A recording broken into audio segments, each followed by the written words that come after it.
Questa è la festa di Sant'Antonio, che è protettore degli animali.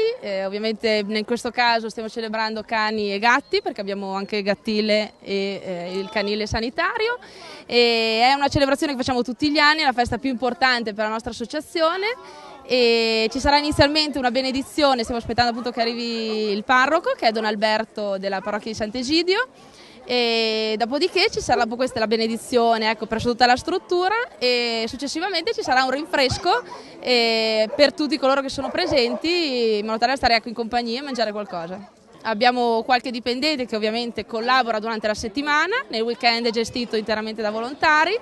E è una bellissima attività che ormai prosegue da tantissimi anni e direi che dà tante soddisfazioni. Tutti i weekend e i festivi c'è la possibilità di fare passeggiate dalle 14:30 alle 17:30 e possibilità di conoscerli, poi ovviamente se scatta la scintilla anche di adottarli, poi portarli a casa. E la possibilità di fare adozioni a distanza, quindi collaborare dal punto di vista economico alla vita del cane. E altrimenti si vengono a fare le passeggiate, si sta in loro compagnia, fanno bellissime passeggiate in questo bosco che abbiamo qua comodo e così stanno in tutta compagnia anche con gli umani. Per intercessione di Sant'Antonio, fa che sappiamo servirci saggiamente di essi, riconoscendo la dignità e il limite della nostra condizione umana. Per Cristo nostro Signore. Amen.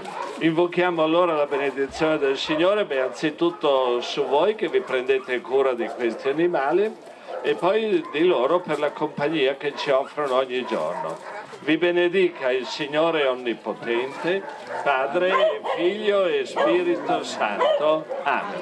Ci sono tante attività da fare, che non ci sono solo le passeggiate dei cani, ma ci sono le pulizie, il mangiare e stare dietro anche determinati cani che hanno bisogno di essere spinti, nel senso di aver coraggio di affrontare altre persone umane che magari hanno subito delle cose, delle violenze, insomma. Gli episodi nostri belli sono quando vanno via i cani anziani, che nessuno li guarda.